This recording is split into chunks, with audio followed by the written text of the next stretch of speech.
Near my house, there was an old park that seemed less like a place designed for children and more like a remnant of something forgotten, a space the city had grown around but never truly claimed. Its narrow paths cracked and uneven, its benches rusted and bent as if they had been left untouched for decades, and although people still passed by it every day, there was a quiet understanding that the park was not meant to be noticed for too long, because the longer one stayed, the stronger the feeling became that something about it was wrong. Not visibly broken, not openly dangerous, but subtly distorted, like a memory that had been altered over time. And despite the strange atmosphere, families continued to bring their children there during the early evenings, believing that familiarity made a place harmless, that fear only existed when spoken aloud. And among those families was one that had recently moved into the neighborhood, unaware of the park's reputation, unaware of the way. Locals avoided looking toward its center, and with them was their young daughter Emma, a quiet but cheerful child whose curiosity outweighed her caution, whose trust in the world had not yet been damaged by experience. And every evening her parents brought her to the park so she could play, letting her run freely while they watched from a distance, believing that these small moments of normalcy were shaping a safe and happy childhood. But dominating the park was a massive ancient tree standing, precisely at its center, so large and so old it felt less like a living thing and more like a permanent structure, its trunk thick and deeply scarred, its branches stretching outward in rigid, unnatural angles, casting a shadow that covered nearly half the park even under direct sunlight. And there was something unsettling about how sound behaved near it, how laughter softened and footsteps seemed to disappear the closer one came. And hanging from one of its lowest branches was a single swing, old and weathered, its chain stiff with rust, its wooden seat darkened by age, a swing that never moved in the wind, never seemed to invite use, yet always appeared perfectly positioned, as though someone had only just stepped away from it. And Emma noticed it almost immediately, asking why no one ever played on that swing, why it was always empty. But her parents dismissed the question with distracted answers, unaware that others believed the swing was not meant for the living, that late at night it moved on its own, that laughter echoed from beneath the tree when the park was supposed to be empty, and that some things did not leave footprints when they came to play, and everything might remain nothing more than a collection of quiet rumors had it not been for the night Emma woke suddenly,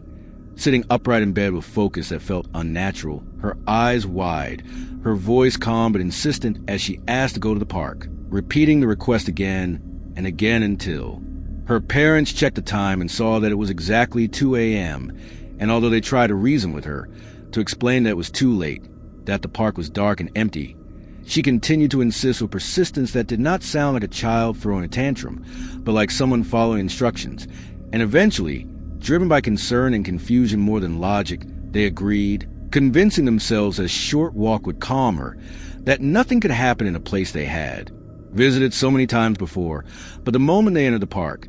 something felt different, the air heavier, the silence deeper, as if the space itself was listening, the streetlights flickering weakly and casting long, distorted shadows across the ground. And without consciously choosing to, they found themselves walking straight toward the ancient tree,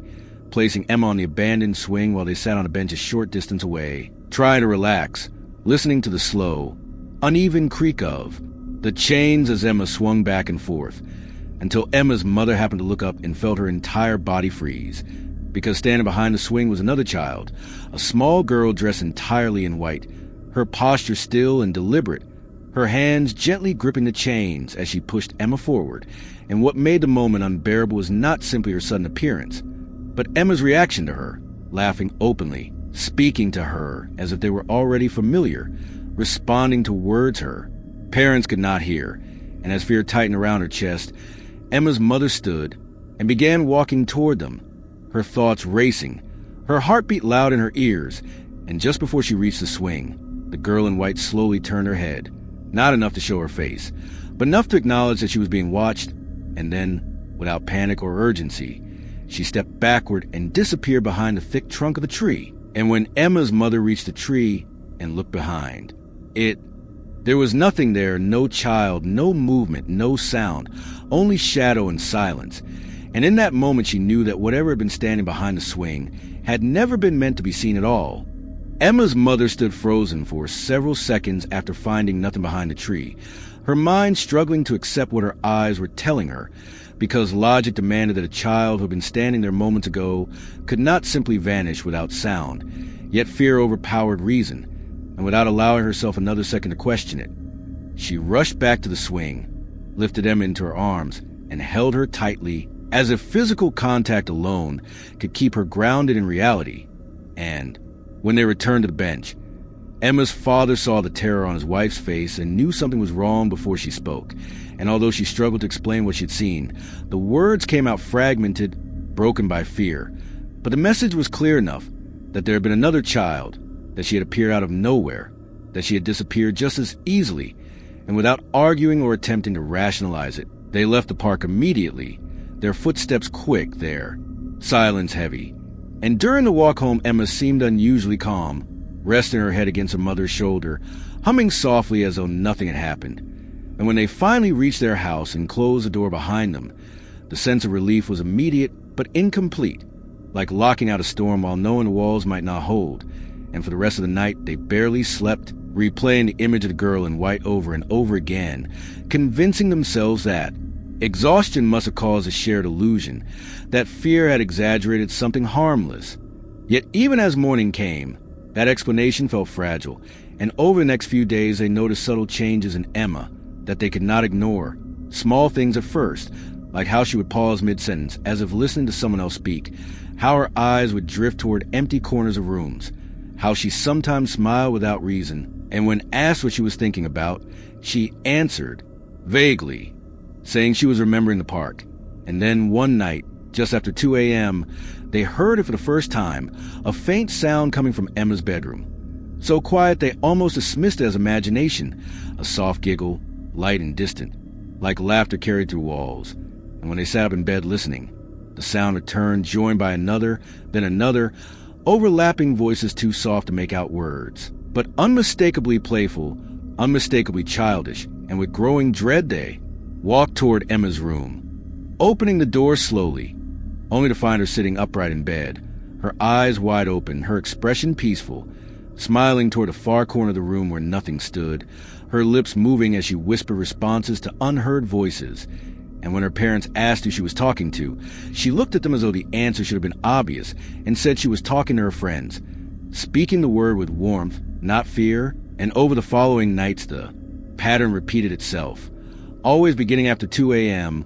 always ending just before dawn. Laughter, whispers, the sound of small movement across the floor, and Emma awake in the middle of it all, calm and engaged, never frightened, never confused. And during the day she became quieter, more distant, struggling to focus, her teachers noting that she often seemed distracted, staring off into space as though listening to something no one else could hear. And her parents tried everything they could think of, changing her sleep schedule, keeping lights on at night, staying awake beside her bed. But no matter what they did, the moment the clock reached that hour, Emma's eyes would open, her body would tense slightly, and she would turn her head toward empty space, as if someone had just entered the room. And what terrified them most was that she no longer spoke about the girl from the park as something unusual. She spoke of her as someone familiar, someone she trusted, and when asked where her friends came from, she answered simply that they came to play when it was quiet, when everyone else was asleep. And as weeks passed, the sounds grew clearer, footsteps crossing the hallway when no one was there, soft knocks against the walls, brief shadows shifting beneath doorways, and the house itself began to feel altered, as if it were no longer a private space but shared one. And despite consulting doctors, therapists, and specialists who offered explanations rooted in stress, imagination, or sleep disorders, nothing explained the precision of the timing. Nothing explained the laughter that both parents heard clearly while standing together. Nothing explained how Emma always seemed to know when 2 a.m. had arrived without seeing a clock, and slowly, painfully, they came to realize that whatever Emma had encountered in the park had not been left behind. It followed her, not aggressively, not violently, but patiently, like something that believed it belonged with her, something that had chosen her. And as months turned into years, that presence did not fade, it settled in, becoming part of their nightly reality, shaping their lives around its schedule. And by the time Emma turned 12, the sounds had become a routine they no longer spoke about openly. But if you stood quietly outside her bedroom door after 2 a.m., You could still hear it, the soft laughter, the playful whispers, the sense that unseen children were gathered just out of sight, and the most unsettling part was not the fear anymore, but the feeling that whatever lived in those sounds was growing comfortable, familiar, and deeply unwilling to ever leave. As Emma grew older, the strange events did not fade as her parents had desperately hoped they would, but instead became more deeply woven into the fabric of their lives, settling into a pattern so precise and unchanging that it felt deliberate, almost ritualistic. And although the house remained the same in structure, it no longer felt like a place of safety, because every night carried the same silent anticipation, the same waiting, and every night, without fail, the moment the clock crept, past 2 a.m., Emma would wake as if summoned by an invisible signal, her eyes opening slowly, her breathing steady, her expression calm, and she would sit up in bed and turn her head toward the same corner of the room where nothing visible stood, smiling softly, whispering greetings, responding to voices that only she could hear. And by this point, her parents no longer rushed into the room immediately, not because they were no longer afraid, but because they had learned that interrupting these moments only made Emma distant and unsettled afterward, as if she had been pulled away from something important. And during the day, Emma became increasingly withdrawn, her attention drifting during conversations, her gaze lingering on empty spaces, sometimes laughing quietly to herself, sometimes pausing mid-sentence, as though listening to someone else finish her thoughts. And when asked what she heard, she simply said that her friends were always nearby, that they did not like loud places or bright lights, that they preferred when the world was quiet and still, and her parents noticed that Emma avoided sleeping before midnight, resisting bedtime with an intensity that felt less like stubbornness and more like preparation, as though she were waiting for an appointment she did not want to miss. And the house itself seemed to respond to this nightly routine, settling into silence as the hour approached, floorboards creaking softly on their own, doors shifting slightly as though touched by passing air, shadows stretching longer than they should beneath the dim hallway lights. And although nothing ever appeared directly, there was a constant sense of movement just beyond the edge of sight, and over time the laughter that drifted from Emma's room became clearer, no longer faint or distant, but close, layered, overlapping, the unmistakable sound of children playing together, and sometimes her parents heard the sound of running feet crossing the hallway late at night, stopping just outside Emma's door, only to vanish when they looked. And what disturbed the most was Emma's emotional attachment to whatever shared her nights, the way she spoke of her friends with affection, with loyalty, with protectiveness that suggested she feared losing them more than she feared anything else. And when her parents gently suggested that the sounds might not be real, that perhaps she was imagining them, Emma grew unusually upset, insisting that they were real, that they had always been there, that they had been waiting for her, and that the park was where they first found her. And hearing this confirmed what her parents had tried to deny for years, that the old park, the ancient tree, and the abandoned swing were not just the place where it began, but the place that still held some invisible connection to her. And though they avoided the park completely after that night, Emma would often stand by her bedroom window in the early hours of the morning, staring in its direction, watching as if expecting something to move among the distant trees. And as time passed, her parents began to feel like guests in their own home, sharing their space with something they could not see, something that followed its own rules and schedule, something that did not feel malicious in the way stories often describe, but possessive, familiar, patient, and the most terrifying realization was that it did not need to frighten Emma to stay, because she welcomed it, trusted it, and perhaps even needed it. And now, 6 years after that night in the park,